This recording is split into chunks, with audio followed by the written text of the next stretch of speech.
So this is Take 2 Aesthetic Podcast with me, Nurse Danielle, and you. And Rosey, aesthetic nurse practitioner as well. Yeah, so we're both nurse prescribers in the aesthetic industry.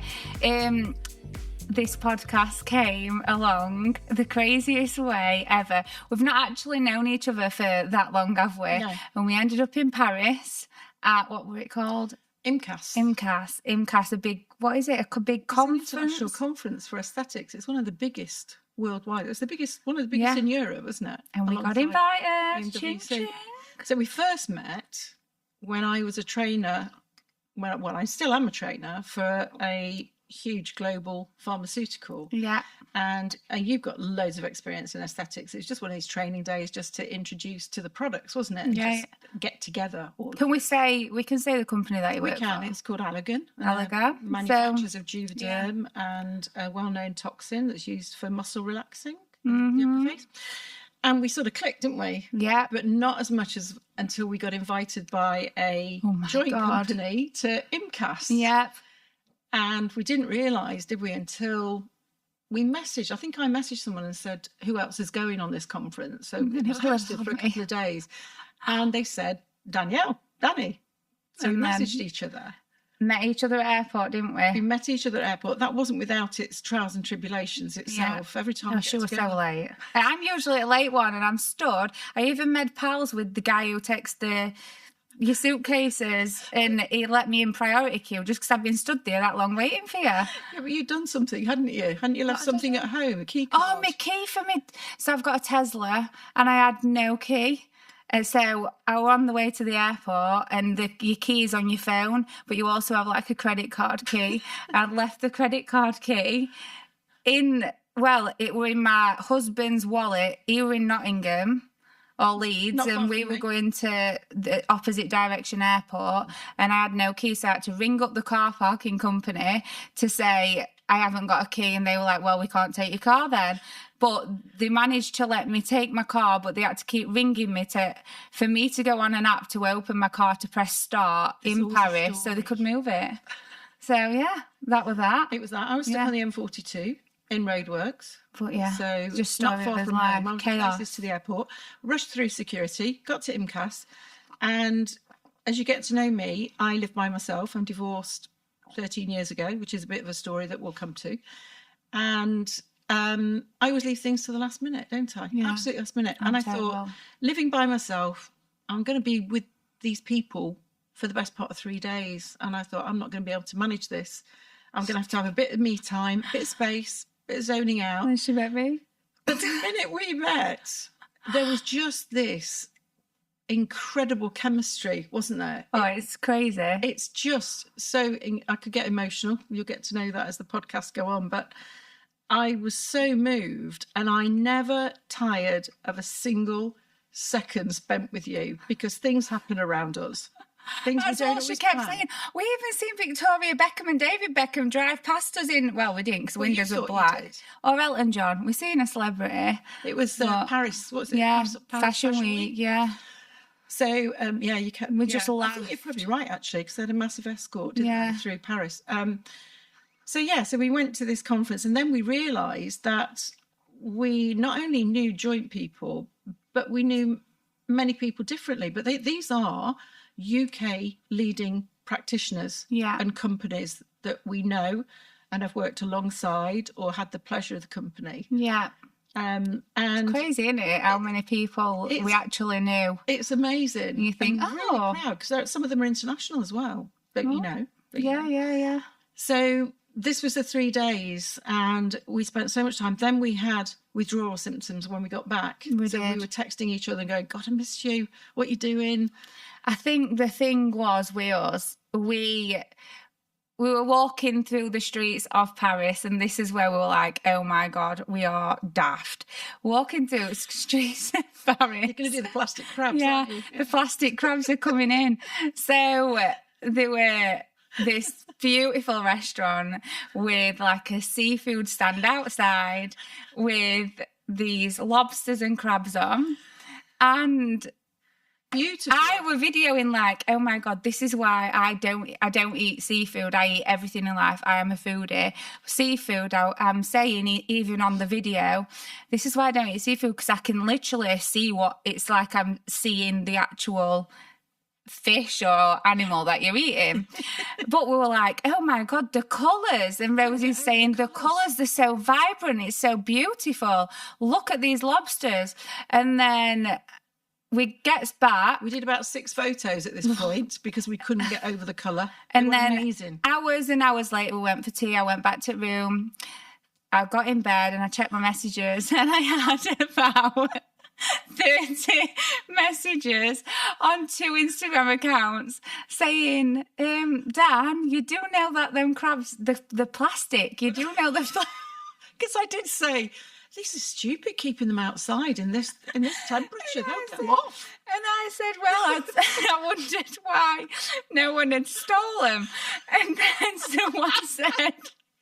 Why what? So you really think that someone would go running down the street with a crab or a lobster? And I said, yeah, in Rotherham they would. They'd go running with these crabs. With the bags. So I had to break news to Rosey the next day that these crabs and lobsters were plastic. And we even had to go back to poke them to prove... They were still the same colour. They didn't smell at all, did they? But when you look back at it, I'll actually post the video again, because when you look back, they were obviously plastic. They didn't even look real. But my followers thought it was totally credible, so I'm obviously more credible. Crabbable. It was totally crabbable. Grab a crab.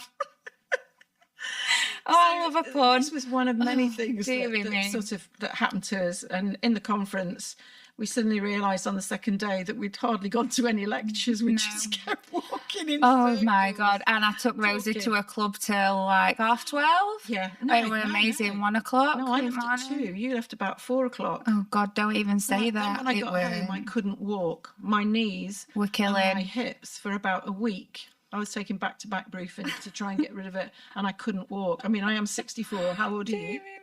I don't even know. 34? Yeah. 34. 30 years difference. 34. I mean, it was so good. It was so good. So good. It was a great few days. Who knew? Who knew? That Dancing. was a very short story as to where we've come from. And we got on so well that we actually said when we were in Paris, we should do a podcast. Oh, it's crazy, because isn't it? We've got very different experiences, very different insights into aesthetics, but we're both a little bit crazy, definitely random, definitely. We're definitely not scripted, definitely on spectrum. We don't conform. This is totally unorganised, this podcast. We haven't got a script. We've got no cards. Anyone listening to us now. No questions. We probably started off with because we've gone not listening to that. So that's where it was born from, wasn't it? Yeah. What if we went back X years in our NHS experience? First child. Where did we start? What goes into it? To meet beautiful souls like you.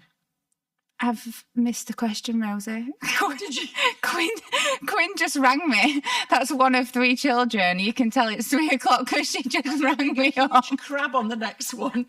God's sake, How did you get into it? How did you get into aesthetics? So I knew I wanted to go into aesthetics pretty much in my first year nursing because... So I'm saying first year nursing, I went to uni twice to do nursing. So I did learning disability nursing. Did you go to the wrong place originally then? Well, I went twice. So I was doing learning disability nursing at Leeds and I fell pregnant when I was 18-year-old. So I had to quit uni because there were no course the year after because they'd stopped the course. Then I had to go back to college to get back into uni after I had my second child. And I think I had her at 20 or 21. So... when I were in my first year nursing, and that time I did adult nursing, one of my mentors in the hospital had huge lips, like stuck to your face, rubber-ding your lips. Yeah. And I were like, I'd always wanted my lips done. I don't think I'd had them done at that point. So I were like curious, because no one back then, not no one, but limited people had treatments done. It weren't as popular as these days. And I was like, what have you had in them lips? Because it terrified me. And she said, I'm not sure. She said, I think they've actually put semi-permanent up. No, she said, I think they've put permanent filler in. And she'd had them done years and years and they'd never gone down and they just didn't move. And she couldn't do nothing about it. She'd seen someone and apparently, So I was like, right, I'm intrigued. So then I got intrigued about botched procedures, botched treatments, like the ethics around it. And I was like, this is what I want to do. So pretty much 3 or 4 months into qualifying as a nurse, I trained in aesthetics. Within a few months, I'd dropped a day of nursing. Within less than 2 years, I'd quit NHS and now full-time in aesthetics. So I live and breathe it. Love it. I mean, because I've met you within that training arena as well. You are an incredible injector. Thank you. But it's not, I mean, anybody, can't in this country, anyone can pick up a needle and a syringe. Anyone. We'll do that on another podcast, won't we? But to assess. Oh, latest, in fact, I don't know if I can say that. You probably know. I heard a story about someone who started doing it who literally like works on Northern Power Grid or something like that. Wouldn't surprise me. There was a bank clerk that took it up as well. Anyway, carry on. But it's not just picking the needle up and injecting. That'd be a good one to get into, you know, what goes through our minds when we're talking to a patient. Well, everything that we've got. It's the assessment part of it though, isn't it? Other people don't have that assessment. Your assessment is incredible. It's an expert level. When you do this, and then you can do shut up, just take it, and then I've seen you do it. So it was like a sort of predestined path, wasn't it? Yeah. And look, it just works. I just love my job. I'm obsessed to the point I don't have any hobbies or life because nothing beats. I don't have any life. Yeah, no. Well, I do, but it's can't like anything as much as it. Right. But yeah, and that's why we go to these conferences. That's why we go to them. Yeah. Hey ho, girl. So you've got your own clinic now. I have. Just on the outskirts of Rotherham, haven't you? Yep. And we're just opening up a training academy, which is so with this training academy, I've not really spoke to you about it. I was getting the building that I'm in and then I pulled out because I was like, it's not going to work. Then I ended up looking at somewhere else, and you know I'm a witchy poo and I get these witchy poo vibes. So I went to view somewhere and I was having the most messed up dreams ever, to the point I was waking up like texting the guy pulling out, and then I was like, well, there's a but, why is there not a but?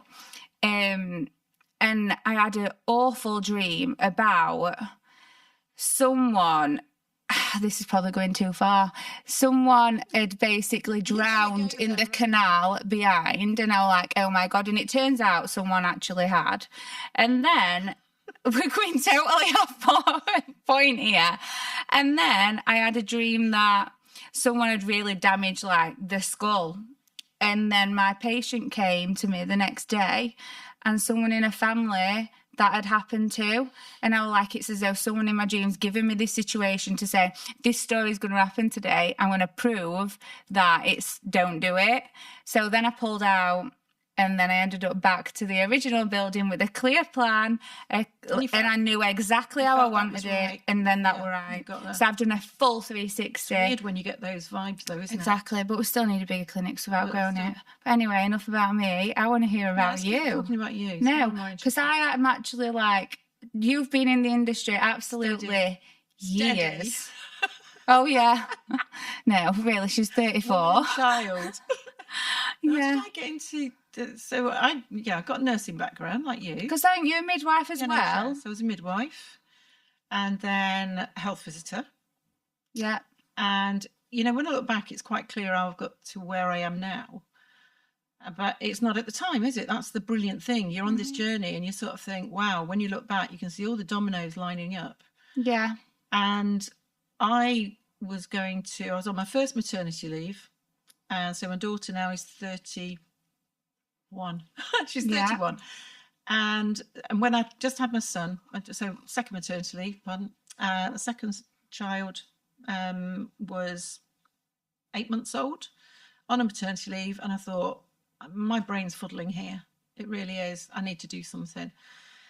So I was working a health visitor at the time, and I decided, I bumped into somebody at the local gym where I go for a coffee. Right. I don't go and do anything. Park near the door, the nearest I can get, as we said. I was having a coffee, and she was a doctor in aesthetics. Did you do any exercise? No, of course I didn't. No, I didn't. I had about 2 lattes, as I do, and it's a well-known gym. Jim's calf. It was, love a bit of calf, and caffeine and calf. Cafe.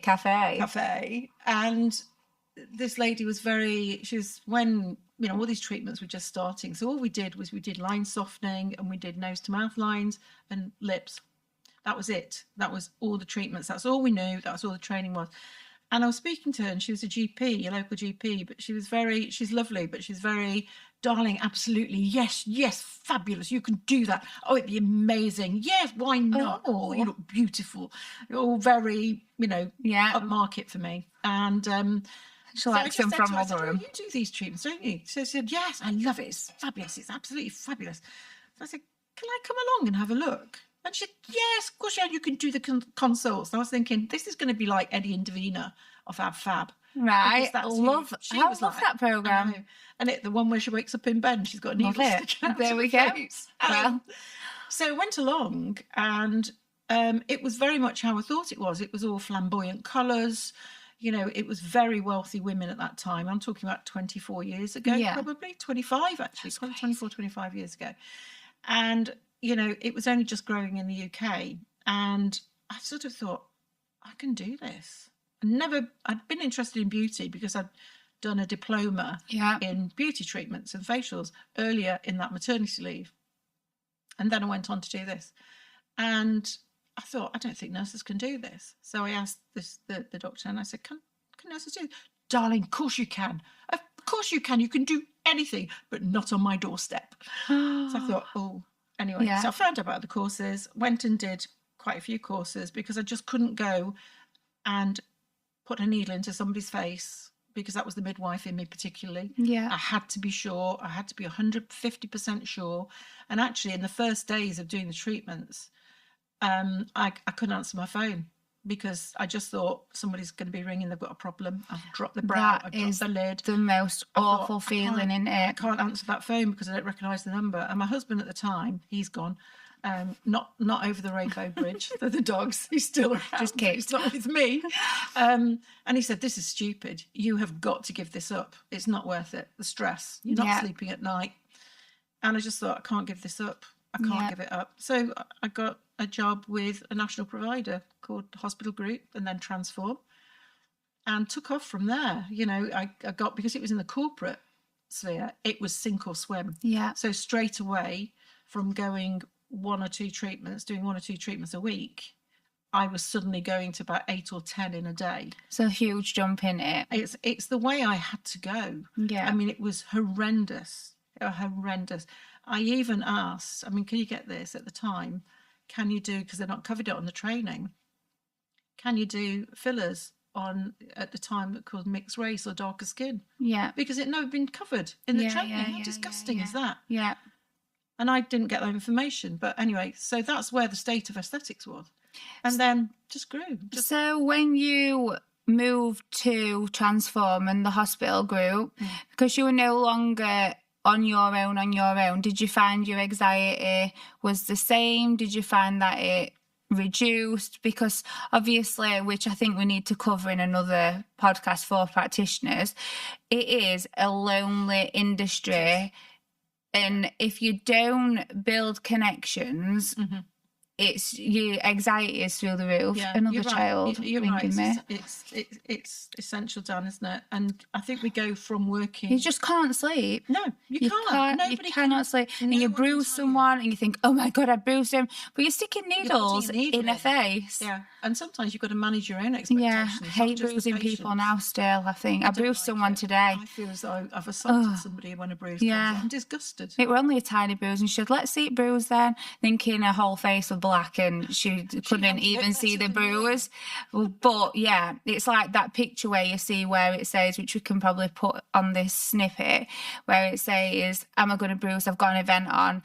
The vascularity in the face is huge. It's like tangled spaghetti. So technically, we should be bruising people a lot more often. Not that we should, we don't want to.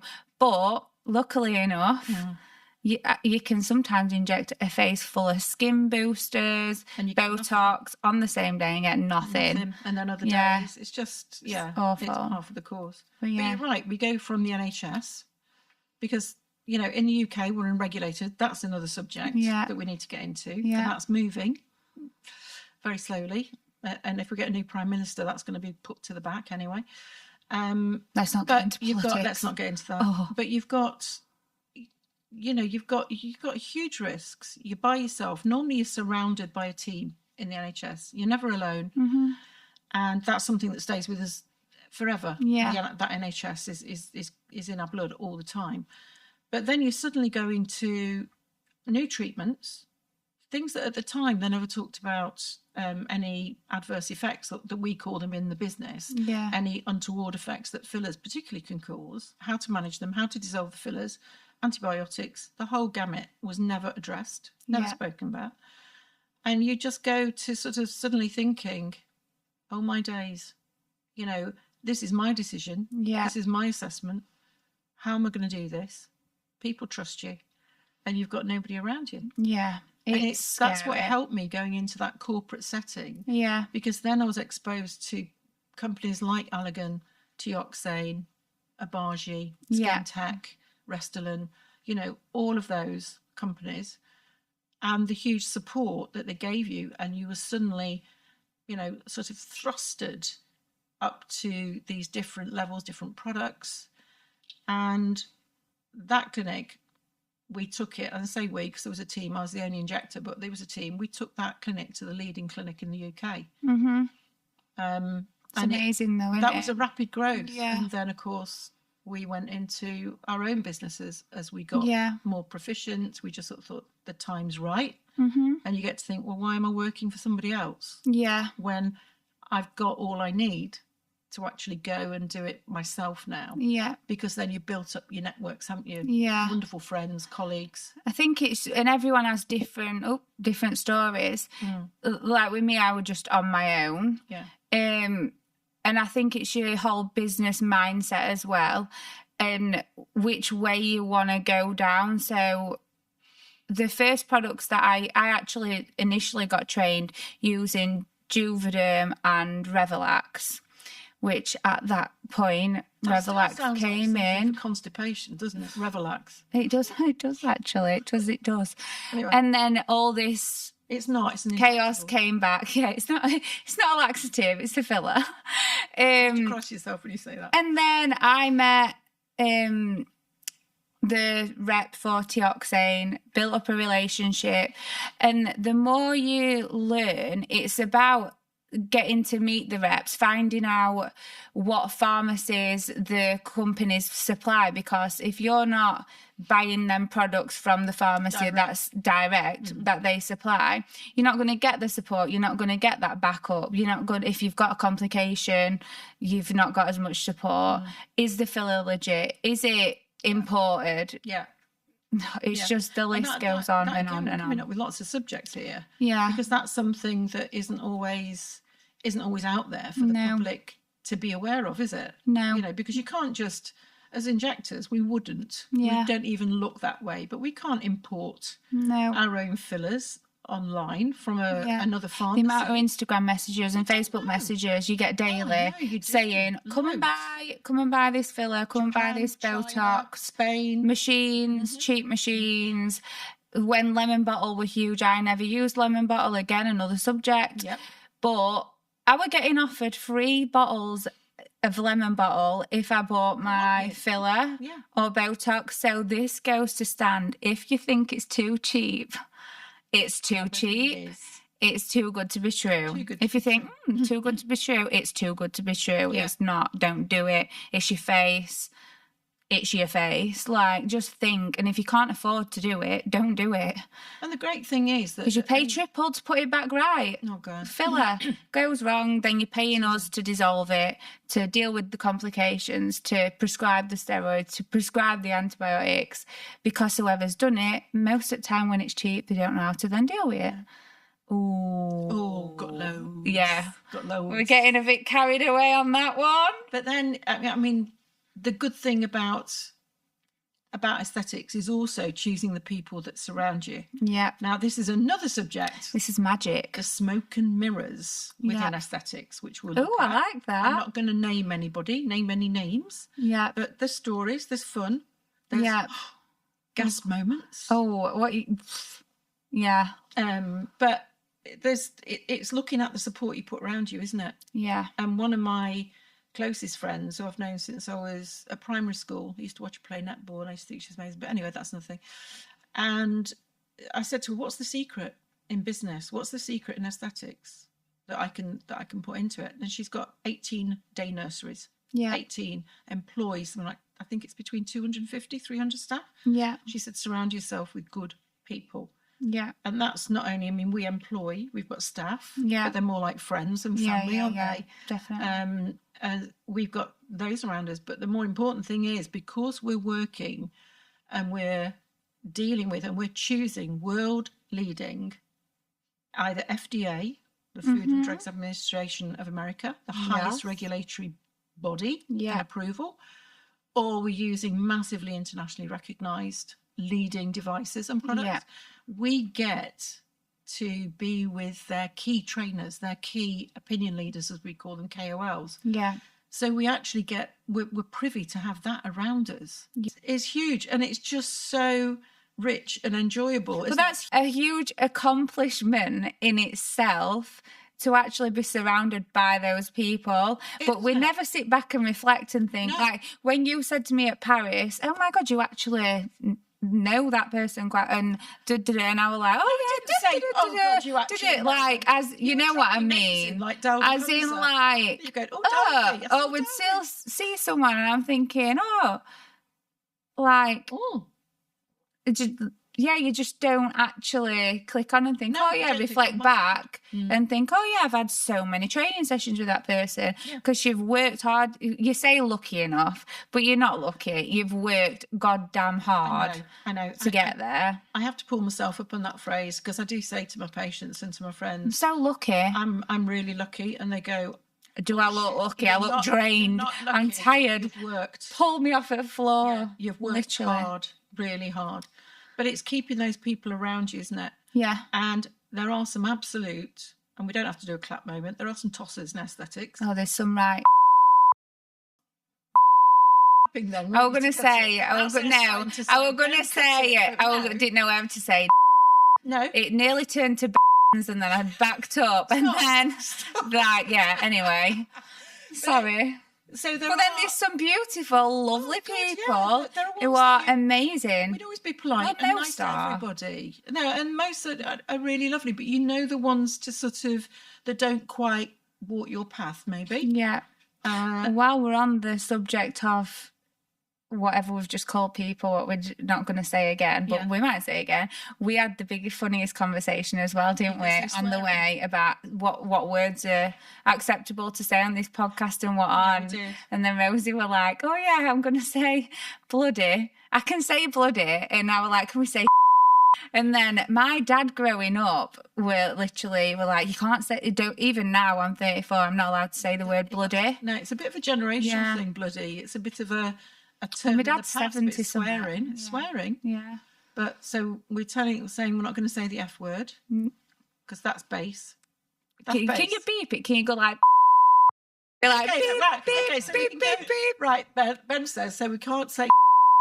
You just said it. Who's going to beep it? Oh well, there we go then. And I just want to keep saying loads of words so that Ben can just go beep, beep, beep. No. Can't say. You can say. No, you can't. No, you can't. Definitely, I would never say the C word. About that one. No, Ben will decide. You're going to put me through my paces this week, aren't you? It's okay. Anyway. We're going off. Aren't Yeah. Anyway, so that's how I got into aesthetics, and then of course, to jump back to what I was talking about, and then aesthetics has got, I don't like to say accessible. It's just mushroomed. It's a massive atomic bomb that's gone off, isn't it? And it's growing, and it's in a very new arena now of wellness. Yeah. Everything changes, doesn't it? It all changes, and you've got to move with it. You've got to move with the times. But what about, just before I guess we wrap up on this, I don't know, what about training? Because these companies are after you. Me? To train. Yeah. They are. They are. We know there's so many messages after we went to IMCAS of people saying, you two are just like kindred sisters, aren't you? You're just the chemistry, the dynamic between you, the click. Yeah. And everybody was just saying, this is amazing. I know. So snap me up, buttercup. Snap me up, buttercup. But yeah, I know. I love training and educating people, and even my patients. So not even like training for other companies. It's a huge part of a consultation process as well. Dipping back into patients and assessments. And again, I think getting to know the products that you're using, you can educate your patient on how they work, the rheology of the product, how it integrates into the tissue. Because the amount of patients we get that are coming in saying, oh my God, I don't want filler, I don't want toxin, I don't want an injectable, but I want this, and this. And I don't want anyone to know. Yeah, you've got bone, fat reabsorption, muscles are changing, ligaments are changing, and so on. And you need to know your products inside out to educate your patient. Nothing is ever going to replace volume like filler replaces volume, but there's so much stigma surrounding dermal filler. That they're going to go out with this pillar face, overfilled, not going to move. Perioral, for instance, with smokers' lines, they're going to get this monkey mouth, puffy. It depends what product is put there. As a practitioner, you need to learn your products. You need to learn the rheology, how it moves in the face. Are you using the right product? Because when you're first going into industry, all you learn is thin filler for fine lines, medium filler for nasal folds, thick filler for cheek, jaw, chin to represent bone. You don't learn about static filler, dynamic filler, how it moves, how it lives. And so scary. It's like a Rubik's cube, isn't it? Yeah. Because when you're looking at that patient, it's like scaffolding. You need to when you're looking at that patient, you're listening to what they're saying. You know, I have a moment when I go for a wee at night. Just the wee. Are we loads at night? We're going to do a podcast on weeing at night. Actually, go on. But when I go for a wee, and sometimes when I wake up at night, and I know you're the same. And it will usually be when I'm having a wee, so I don't want to be graphic. I did a bit of a Instagram thing during COVID from my bathroom. Having a wee? I wasn't having a wee, but it looked like I was, but I wasn't. So I was fully clothed, but I was sitting on the loo. But anyway, I have those moments where I sort of think, pop, pop, pop, pop, and there's all these, sparks going off. And sometimes I sit and I think, geez, why am I doing this? Because I'm thinking of, like you said, vascularity. I'm thinking of bruises. I'm thinking of blocking arteries that we call vascular occlusions. I'm thinking of infection. I'm thinking of dynamic lines, non-dynamic lines. Which is the best filler? Should I inject that with Botox? I did a secret RF, or I did a peel, or I've done Neogen.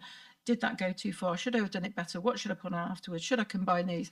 And exhausting. And then you've got their medical history of the patient, and you're talking their expectations, and you're managing it. It's going to be a treatment journey. It's never a one hit. Suddenly, all of that just goes duff. And I just think, you've just done the duff to me. I'm like, oh, that's our job. It's horrible when you suddenly realise it's not just these, is it? No, it's no. All of this and everything that you said. It's making sure you look after yourself in all of that, because we don't. No. We forget about ourselves. And I think even in daily life, like the people that we see in clinic, sometimes they come, so most of my patients are like post-menopause, or they've lost all the confidence. The kids are now grown up. They don't feel like they're looking at the selfie mirror anymore. No. And then it's they still are. They're then looking after the grandkids, and they put everyone else first other than themselves. And it's a huge step the minute they walk through your clinic door. Huge. Did you know it takes about 2 years on average from somebody recognising a concern about themselves to researching, to talking to the friends, families, looking in the media, Instagram, whatever they look at. It takes on average 2 years before they set foot into your clinic. That's crazy. That is crazy. I know. Yeah, wow. Well, Incredible, isn't it? That is reassuring for us in a way, because it's not just a snap decision. But this is why you should never put a sale on. That is. With dermal filler. Never put a sale. Because this is why we don't, because that's when you get all your younger people who are just having a treatment, so they're just having the lips done or they're just having the jaw done because they see it's cheaper, which is unethical. It shouldn't be allowed. It's definitely not allowed with toxin, which we're on the verge of what we can mention with toxin, because it's a prescription drug and it's illegal to advertise. Every time patients have line softening treatment of a toxin, one that's beginning with B, but we're not saying any more than that. That's the world leader.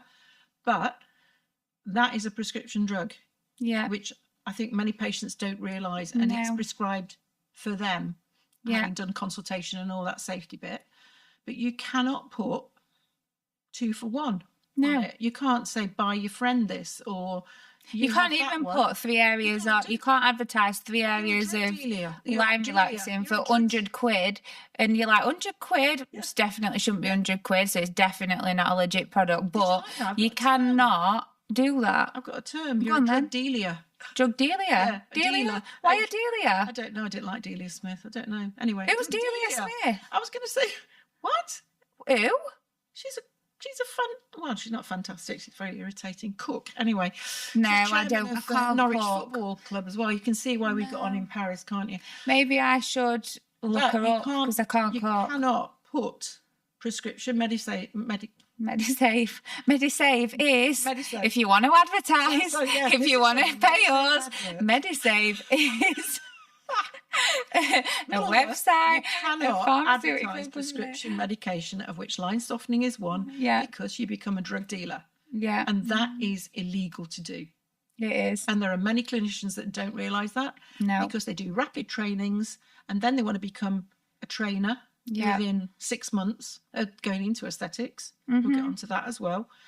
And they just don't know those fine lines and all that due diligence and staying legal and being ethical and complying with your registered body. You flabbergast me every time you say every time you say it and it rolls off at tongue. Did you do due diligence? Do Let's call it doody moving forward. Do diligence. And I'll look at the camera and go, due diligence. Ooh. Do diligence. Do. Oh, dear me. Anyway, I think we need to wrap up. We need to wrap up. God. So what are we going to be doing? Well, we've mentioned quite a few of them just in conversation there. And what sort of thing do we want to... We want to give an insight with these podcasts into this crazy world of aesthetics. Yeah. So we're going to be looking at, with my many moons experience, years ahead of you. Yeah. I want to be you. I want to go back 30 years and be you. Thanks. That's what I want, because I love you to bits and you are amazing. You are just going to be huge. Muchas gracias, señorita. Yeah, prego. You prego? Yeah, prego. I hope not. It's a little chocolate bar. Is that Defredo? Okay, anyway, no. So what do we want? We want to get a message out about aesthetics. Want to make it real. Want to make it entertaining. Want to make it all, not informative. just practitioners. We want patients. We want the general public. Everybody. Let's educate and celebrate.